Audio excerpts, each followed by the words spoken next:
Real Dads Lead. And welcome to another episode of A Real Dad's Lead. I'm your host, Dwayne Smith, and as always, next to me is my main man, Matt Hamilton, and looking forward to a nice little discussion on, what chapter is this, 21? Chapter 21, I think it was, of the book Stepping Up, Call to Courageous Manhood, right? Yep. By Dennis Rainey. And we were just kind of going through methodically. This chapter is a little bit different, but as it's mostly story and a little bit of application at the end, but it's kind of introducing the next part of the steps towards manhood, which is the patriarchy, right? So should be interesting. Should be interesting discussion. But before we get started there, we've got a men's retreat that Matt and I are going to go to. Actually starts tonight and goes on into tomorrow. I'm taking one of my sons. Kyle's going with me. And are you taking boys? Yep, both boys. Both boys. So that should be fun. I'm looking forward to it. Anything that you are looking forward to specifically? I just love the theme. You know, just that. I think it's the first 8 chapters, is it, of Proverbs? Mm-hmm, yeah. It's all about a father's instructions and advice to a son. Yeah. On how to walk the path of godly manhood. Yeah. So, I'm really excited about that. Yeah. I'm not sure how the format's going to be, but I'm hoping it provokes some good conversation between my boys and I. Yeah, it should be good. And we should take some notes. I mean, I know they give us a notebook or whatever, but we should probably discuss maybe what we've learned on another podcast. Or that sounds good. Something like that. It should be fun. I'm looking forward to it too.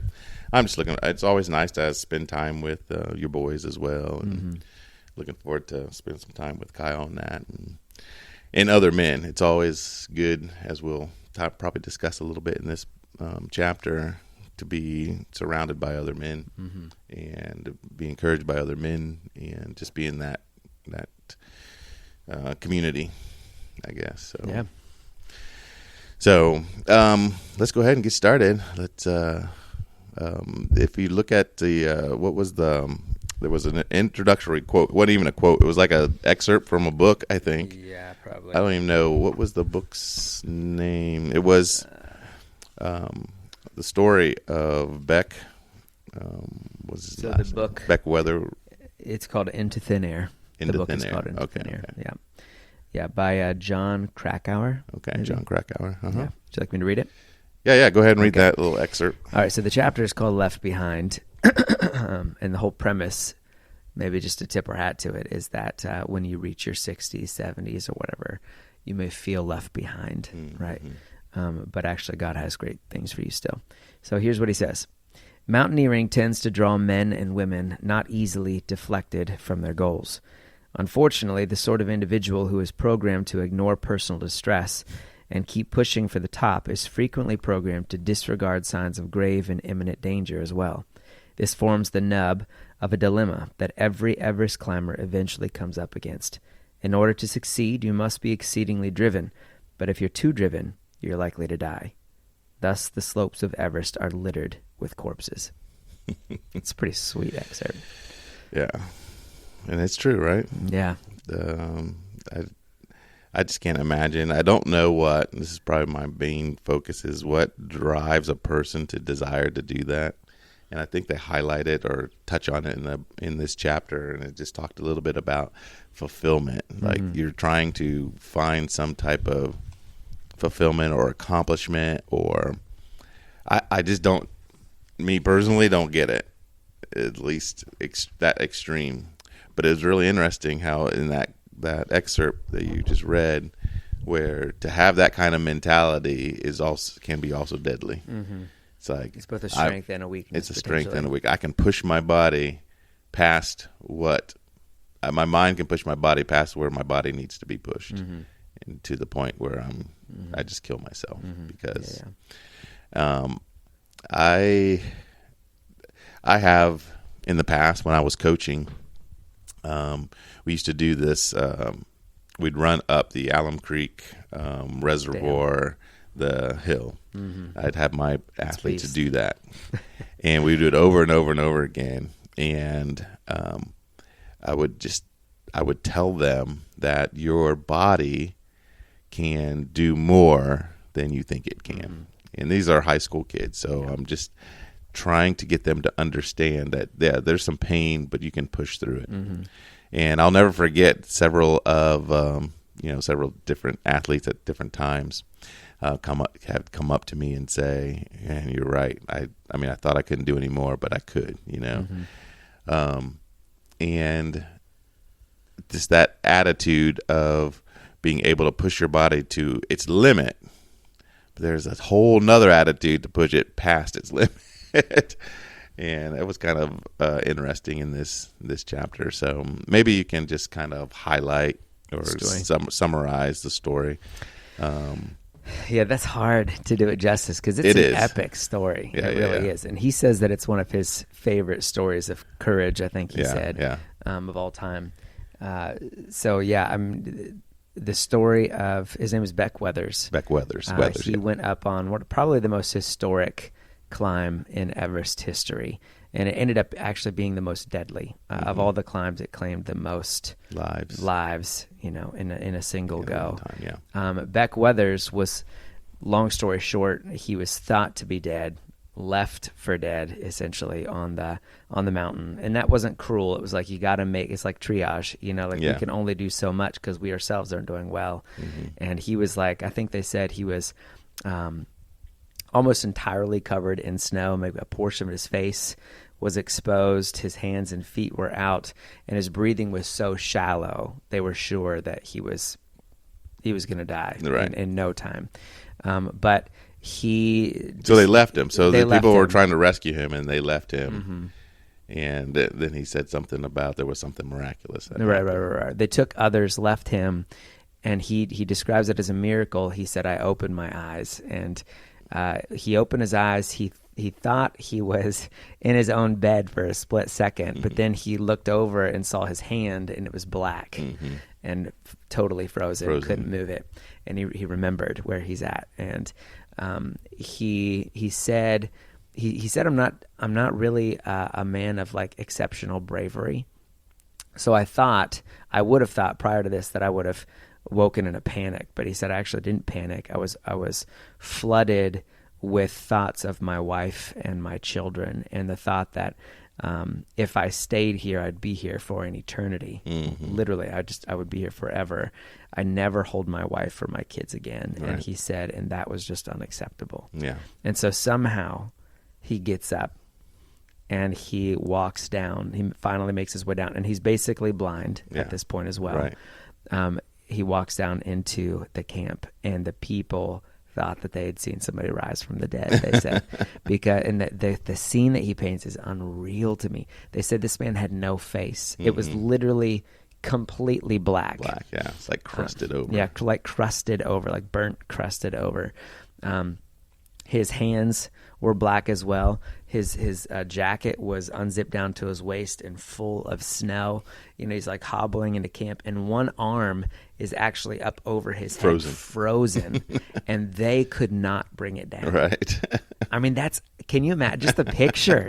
Somebody walking in with a black face and their arm frozen above their head. It's unreal. Yeah. So they wrapped him up in multiple sleeping bags and treated him, whatever, but they didn't think he'd make it through the night because they're still at 26,000 feet. This is the last base camp.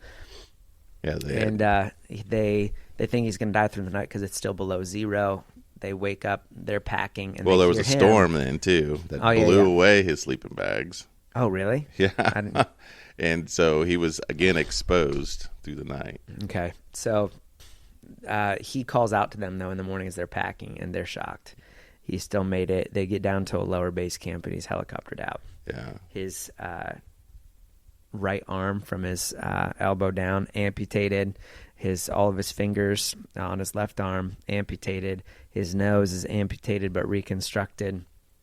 I forget. There was a few other things, if that weren't enough. It was just interesting. He made some humor out of it and said that people talked about going up Mount Everest, you're going to lose an arm and a leg. Oh, yeah. And he said, I got it easy. They told me that beforehand. Yeah, and he said, it looks like I'm doing a bit better than that. Yeah, so, just an incredible story of perseverance and courage. and I think to your question of fulfillment, bringing up this issue, it's because he realized what fulfills, and that is relationship. Other people were created for other people. That is what motivated him to get up and keep going. He had chased fulfillment 26,000 plus feet above sea level and didn't find it, and instead found himself dying in pursuit of a fulfillment that wasn't actually there, impossible. And it's only when he realized in that moment that he was wrong and turned around and started seeking fulfillment where it can truly be found that he ended up finding life. Yeah. So that's interesting. Do you think people today struggle with this fulfillment? No.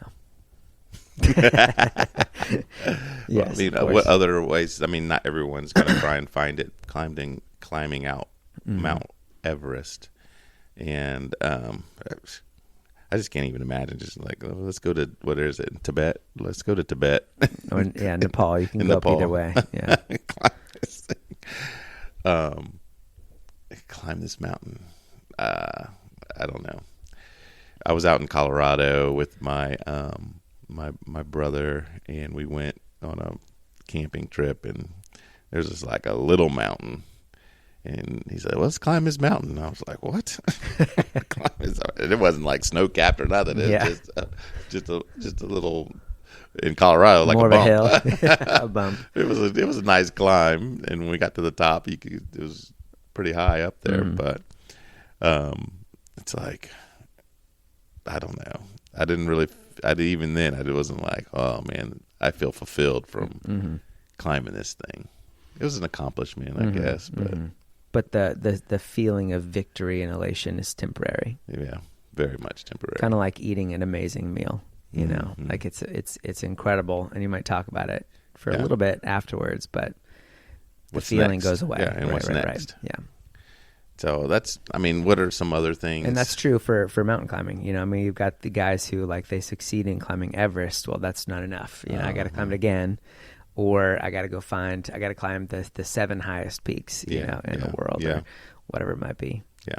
And people do that with relationships, especially. Right. This is where it gets more practical. Yeah. And you're like trying to find fulfillment. Like if you're not married or whatever, and you're dating or whatever, and you're trying to find fulfillment in a relationship, and that doesn't work out, or if it does for a little while, then you're like, it's not totally fulfilling me. What's next, kind of thing. Yeah. So, and I was just thinking through that as I was reading. I was like, what do we try and find fulfillment in, and why is it that you can only find it in Christ? Right. Yeah. So it was kind of like what was going through my mind. But God himself says, seek me first, and everything else will be added. So you'll find fulfillment, but I've got to be that first step. I don't know. Yeah. I would like to back up and clarify a little bit. So, I think the implication was that he was saying fulfillment was all the while in his own backyard, meaning his family. I think that was his point. Yeah. And that's why I said, finding fulfillment in our relationships. But I think that needs to be nuanced a little bit, because the reality is, and this may offend some people, or whatever, disillusion them, but you're not going to find fulfillment even in your marriage. You're not going to find fulfillment as a father of your children either. And the reasons for that is because people will always let you down. Like if we're talking about true and lasting, consistent fulfillment, you can't find that in fallen people, Yeah. And so when I say we're made for relationships, it's true. We've talked about this before. God being triune is an eternal community, right? And being made in his image, we too are made for a relationship. But those relationships are only fulfilling as they are first ordered, right? Our relationship with God and then with other people, but in a restored world. That's where they're truly fulfilling. Yeah, right. Does that make right, sense? yeah. So like we're on our way there. We're in the right direction as men, as we love our wives sacrificially and love our children. Even though it's not 24/7 fulfilling, we're moving in the right direction, you know, and ultimately when Christ comes in and restores everything, those relationships will have their place in actually creating fulfillment in us. But like you were saying, ultimately only Christ is the source. And I think it was Augustine who said that our hearts cannot rest until they rest in thee, oh God. Again, just recognizing the fact that I'm actually made for him. Right. So if I'm seeking fulfillment in other things, committing myself to other things, it's actually an impossibility for them to bring me fulfillment because I wasn't True made for them. fulfillment, right.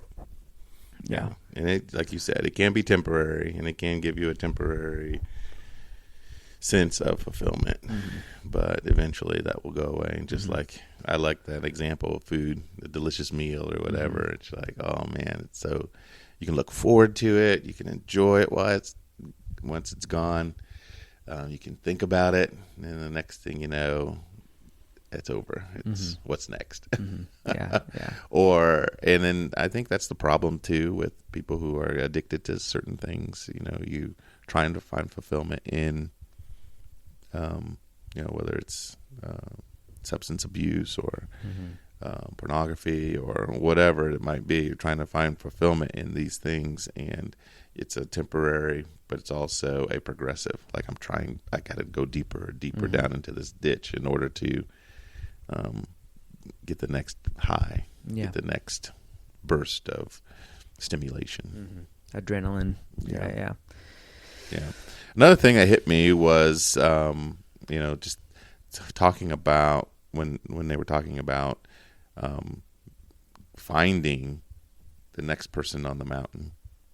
Like they were talking about going up and, you know, we've lost these people, the people who made it back down to base camp. The next day, okay, we got to go find those people that we lost. And that kind of struck me a little bit of me personally. Do I seek those who are lost as much as I should? And what, because that takes courage as well. Like, these people might be dead up on the mountain. I got to go find them, which means I might be dead on the mountain. But I'm risking my life to go and try and save somebody else's. And am I even willing to risk, you know, some embarrassment or risk some people, you know, not respecting me or ignoring me or whatever, that kind of feeling, in order to try and save some people? And I struggle with that. It's easy to do, like on a platform level, like here on YouTube, and I can speak to a lot of people, and you know, I'm not, you know, there's no pushback. There's not immediate pushback. Right, there might be right. some on comments and You things can choose like that, to look but at the comments or not. Yeah. But it's easier that way. But if it's, you know, it's like my neighbor or someone who's, you know, has totally different views than I do, and I know they have totally different views than I do. How far do I go to try and push, you know? So I don't know. That's just something that kind of struck me as I was thinking about those people being courageous, because we talked about, or it talked about Beck being courageous and fighting through. But there are other people on that mountain also that were courageous, trying to find him and trying to find others. Right. So that struck me. I don't know. Yeah. And it might seem like that's not immediately relevant to patriarchy, but I think it is, because, you know, what was Christ's final commandment? You know, is to go and make disciples of all nations, baptizing them in the Father, Son, and Holy Spirit, and teaching them to obey everything I've commanded you. So this is to be a priority in our lives, not just in our so-called prime, right? But to the very end. You know, this is part of God's purpose for us. So as you enter, no matter what phase you find yourself in the manhood process, even if it's in the patriarchy state, 60s, 70s, 80s, whatever, this is still a command, you know, in your life. It's still something that he is expecting you to do. Yeah. Yeah. So, and, you know, at that age too, I mean, you have time Yeah, to be doing something like that. generally. There was a guy, John Piper mentioned, I can't remember what his name, like Robert Law, maybe something like that, a while ago. Essentially he was retired. I think he tried to do several other things. Maybe in his 60s, 70s, he had this epiphany of like, what am I doing? I'm just wasting my life. Like I'm not doing anything. And I think the story appears in Piper's book, Don't Waste Your Life. But basically he said, I want to spend the rest of my days serving the Lord. And so he decided to become a missionary to some Muslim country. I can't remember what it was. And he ended up risking his life by going to find the lost in this Muslim country. And ended up dying a martyr's death for it. But he died victoriously. Yeah. You know what I'm saying? Yeah, that's cool. So, 67, this is important because and I guess we're kind of assuming maybe some people have read the chapter, but he's saying when you get to that age, you can feel like you have no purpose anymore and like you've been left behind. Nobody really needs you. Church doesn't need you, whatever. But that's a lie. It's a lie from the evil one. You actually are needed. God does want to use you. And that this is one of the ways that he wants to use you is to be reaching the lost. It's interesting. Do you think that, how I know you and your family at sometimes we've talked about this on the podcast, gone and spent time in nursing homes and things like that. And it seems like we are, serving, when we go do stuff in nursing homes, we're serving those elderly, but almost maybe even just popped in my head, giving them a chance to pass down or basically fulfill some of this patriarchy type, like listening to their wisdom, as they're saying. Yeah, and giving them the opportunity to be heard. We talk about younger kids not feeling like they're being heard, but I'm sure that the older generation at some times probably feel that same way, that they're not being heard. I love that. I do think that we, as I'm getting up there, but I'm not up there yet. But we tend to dismiss or put down those who are older because they're not with it, as far as they don't understand what the modern times are. But people are people, and I'm sure that they have. and wisdom is often timeless. The wisdom is timeless. Yeah, it is timeless. And, but I think we dismiss it because of the way they may communicate. So it's a slower storytelling, a lot more methodical, and I think we don't necessarily have the patience times, or humility. Yeah, that's a good one. To sit and listen. Yeah. I had to think about that a little bit more. That's a good thought. It really is. Yeah. Something else I was thinking about is just the idea of how this might apply.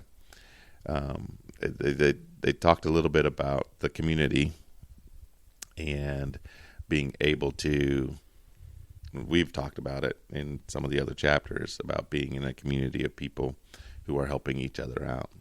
And they had talked a little bit about, tethering themselves to one another to make sure they don't get lost. It's that whole idea of... So when he was essentially blind, they tied him to one of the healthier climbers. Yeah. And he couldn't see anything. And he often found himself stepping into thin air. And dropping and just being saved by that rope. Dude, that's terrifying.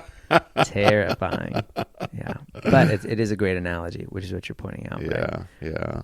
And I do think that's something that we need, and which is going to be cool with this men's retreat that we're going on too, and our boys and the teaching our kids that you need to find a good group, a tight group that can keep you accountable and keep you on the right path and keep you from stepping off of a cliff, and will be there for you.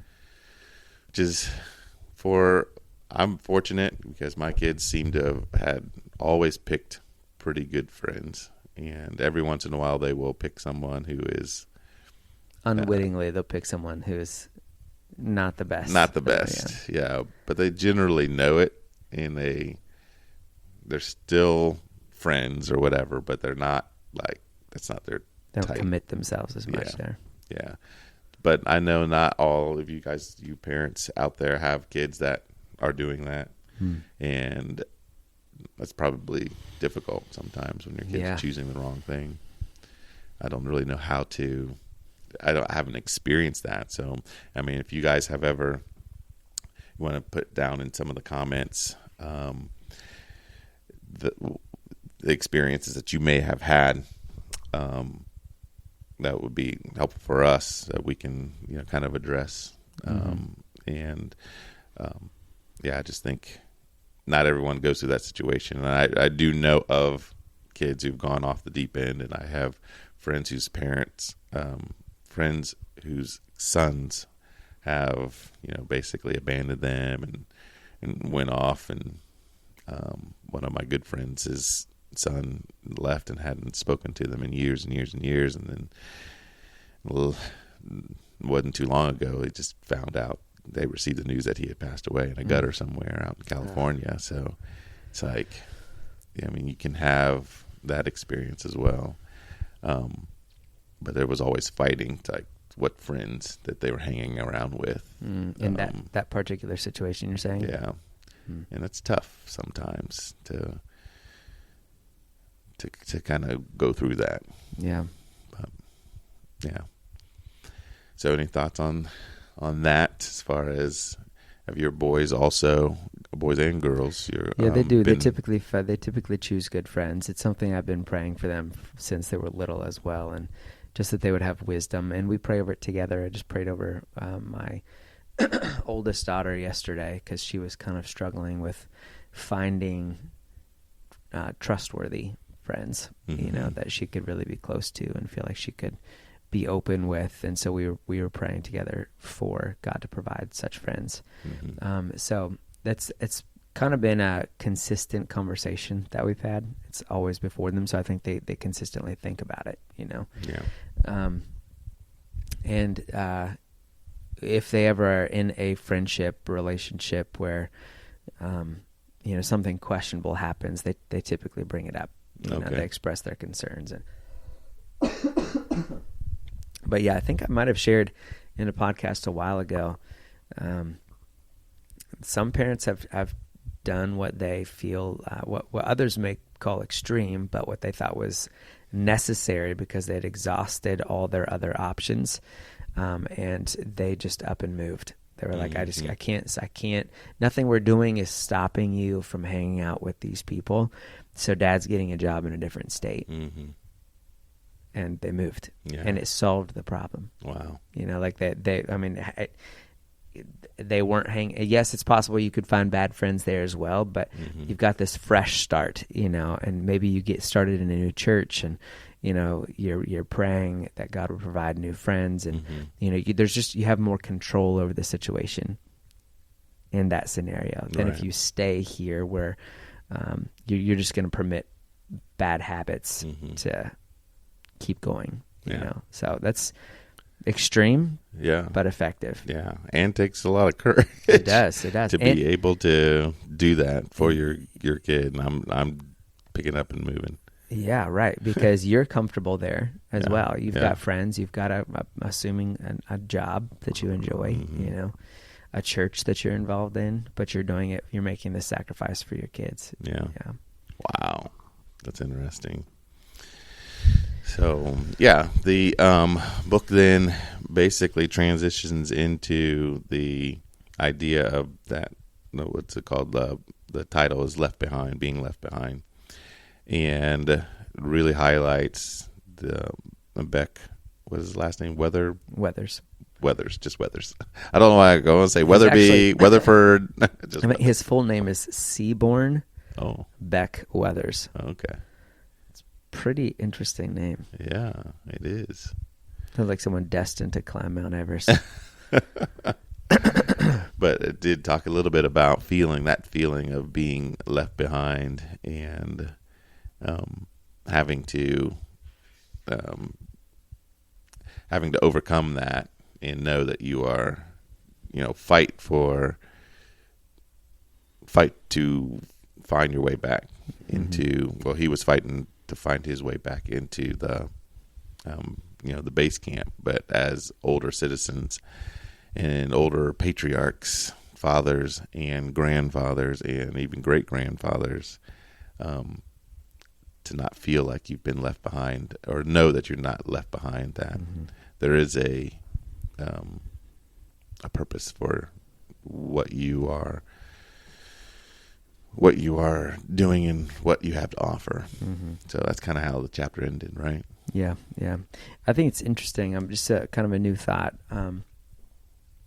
I think that maybe, I don't know exactly how to say this, but culturally, I think that we are set up in such a way as to separate ourselves from the wisdom of the older generation.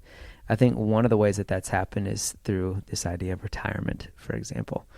Retirement is a recent historical phenomena, and it's basically an American phenomena, maybe European as well. That kind of are very intimately related. But for the majority of history, that's never been the case. No, you don't retire, and even people, in third world countries, for example, today, there's no retirement. You might end up doing less as you're physically less capable, but you still have a hand, in the farm, and whatever else. And so you're constantly there. And there's a certain reverence that they have for the gray-haired, where they will sit and listen. So there's natural kind of rhythms of life historically, and in countries like that today, where they look to the older generation for that wisdom. But for us, we've kind of like at retirement, it's almost like at retirement, you're two things happen. I think you're told the lie that you've earned the right now to do nothing and just do whatever you want to do, which is another way of saying it's all about you. It's not about what you can do for other people. It's about, because you've been doing things for other people, all this time, which may or may not be true, but now it's all about you, pick up your golf clubs, retire to Florida, go to the beach every day, whatever it might be. But it's a very selfish kind of concept. And so you're kind of separating yourself there because you've bought into the lie. But then that the concept of retirement has also cut you off from a large chunk of society, the productive part of society. You've been cut off from it, and so you no longer have a voice there, and nobody looks to you for having a voice there, So I think that that's a big problem. Yeah, it is. And it seemed to, they congregate into this communities, retirement communities. So your effect on the next generations is limited because you're hanging around with your own generation. Yeah. I mean, you were just basically saying, I am not going to participate in this next generation because I'm more comfortable with my own generation. Yeah. And so is this not another version of the culture trying to separate parents from their kids? Wow. That's a good thought. You know what I'm saying? So, we've talked about this. Many people have talked about this. Our culture tries to separate, and really throughout history, progressive governments, communistic governments, etc. One of their main goals is to separate children from their parents and essentially replace the parent. So separating parents from their kids makes the kids vulnerable. Yeah. And highly, what I want to say, I don't want to say malleable. What I want to say, just it's easier to influenceable. If they're separated from their parents, who are meant to be the main influencers, who are meant to pass on the wisdom that they have, you've effectively cut that off. And it's the same now with this older generation in our society. if you separate the generations, in other words, to simplify it, if you separate the generations from one another, so that they're not really communicating, each successive generation is very vulnerable to lies, to deceit, to stepping off the side of the cliff into thin air, finding themselves in bad situations. Interesting. Yeah, so what do you think? I'm just brainstorming some ideas of how we can, because it's partly the elders' fault or responsibility, and it's partly the younger generations. And I think as parents, we should be able to bridge that gap at some times. One of the things that I have done, and I mean, I wasn't thinking about this when I was doing it, but I was thinking I want my grandkids, I want my kids to know my dad, But the problem there is wisdom or what have you. You go ahead. Just another related issue is, your parents live in Colorado. Yeah. Yeah. Now, my dad has passed away, but my mom lives in Florida. Yeah. Or my grandparents, their great grandparents, they live far enough away. Yeah. Like a 35, 40-minute drive that we just never see them. Whereas again in the past, generations lived in the same house or at least the same village. Yeah. So there's a lot easier access. Yeah, there is. So we have to take advantage of the times when they are together. I can remember right before Chad was going to school this last time, and my parents were here from Colorado for a few weeks, and Chad decided he wanted to take a not daybed, what are those things called? A futon. So a couch bed type thing. And we had one that was in our storage unit, but it was not put together. It was just all in pieces. And so I said, well, we have one, so let me just go get it. And got it, brushed it off, dusted it off, and came back with all these pieces. And instead of me putting it together with Chad or just putting it together by myself, my dad was there. I said, why don't you and Grandpa, put this together? And they were missing some parts, so they had to go to the hardware store and get the different hardware that was missing, and came back, and they were problem solving because not everything was fitting perfectly, but they figured it out. And my dad had to teach my son, or allowed him to teach my son how to put it together and take it apart so he could take it to college. And that's just a way that's just an example of bridging that gap, being able to allow your younger generation to experience the wisdom of an older generation. Right. Talk about fulfillment, gave fulfillment to both and fulfillment to me to watch it or to let it happen. There's some, and even though that's not what we were talking about in Christ, the absolute fulfillment, that is an actual lasting fulfillment. Even that memory right now, it still sticks with me. It's not it wasn't just a one time, what's next type of thing. That meant something to me. And I know it probably meant something to my dad, and probably meant something to my son. Yeah, that's a good point. Shoot, I was going to say something else about that. I can't remember. we were talking about, what did you say? You said before that story. What did I say before that? You were talking about the. Oh man! I know. I cut myself off, and I can't remember. Oh, I was going to say, so with this problem of not being around the older generation. Distance. So Paul's solution to that in I think 1 Timothy is not find ways to be with your grandparents, but rather, because sometimes that's not possible, right? And sometimes they're not the best example either. Like that's a reality, for several people. But Paul's solution and keeping the generations together and making sure that wisdom and the faith was passed on, was older men in the church should invest in the younger men in the church, and the younger men should look to those older men, right? And the same with women. The older women should take the younger women under their wing, and the younger women should look to the older women. You know, so how do we solve this problem that we're talking about? A good chunk of that, and it's kind of bringing it full circle to your initial conversation about community, is to connect, be intentional about connecting with the older generation in your church. In your church, yeah.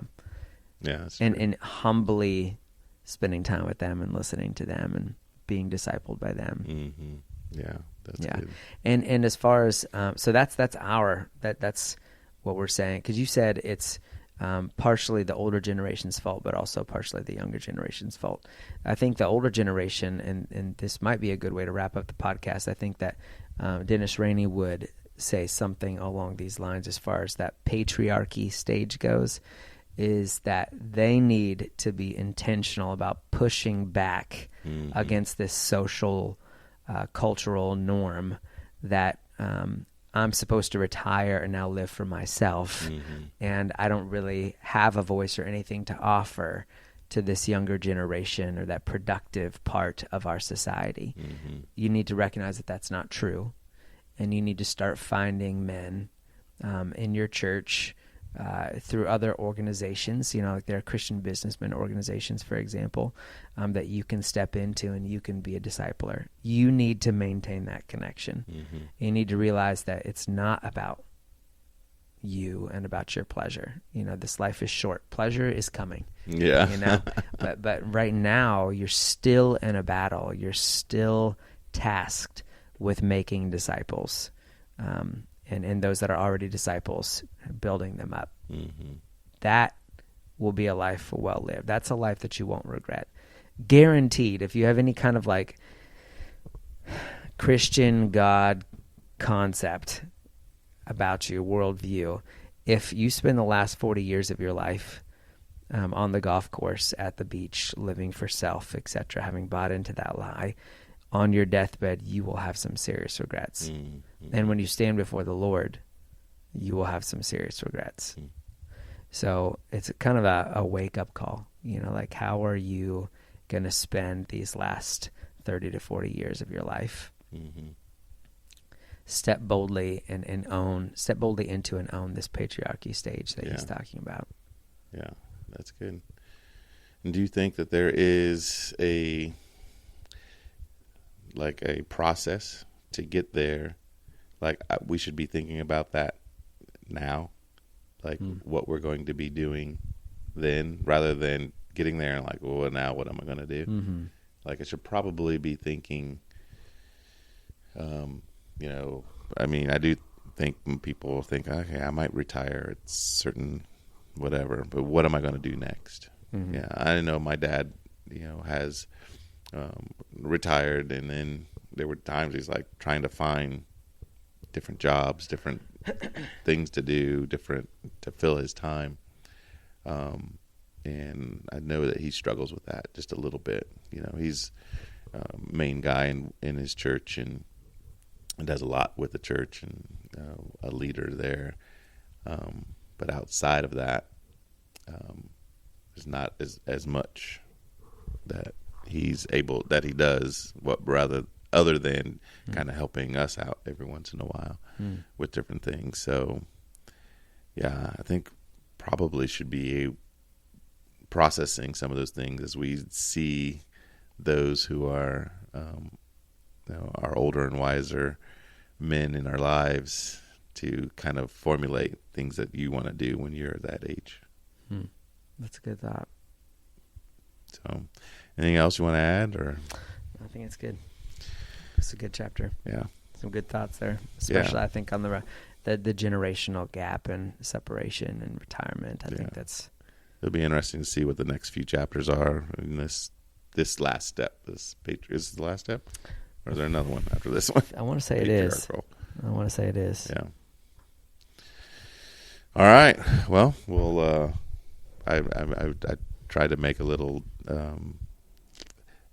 I've been into new words, and I decided I was going to. We were talking about this on the last podcast.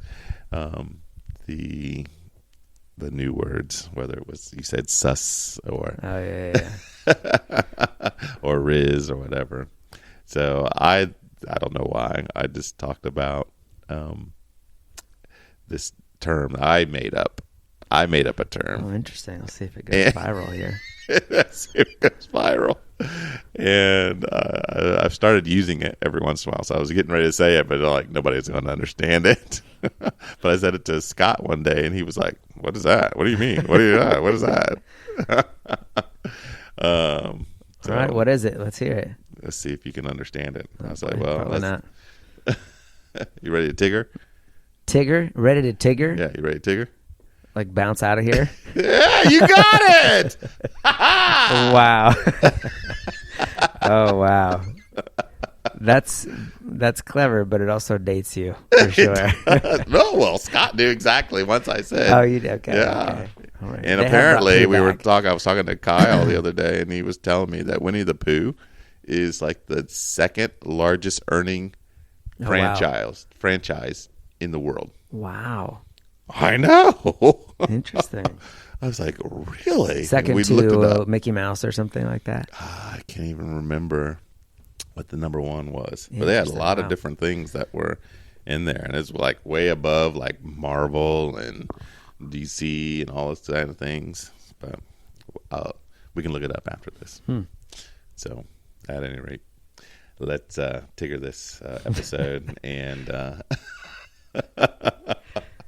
just always remember that real dads lead.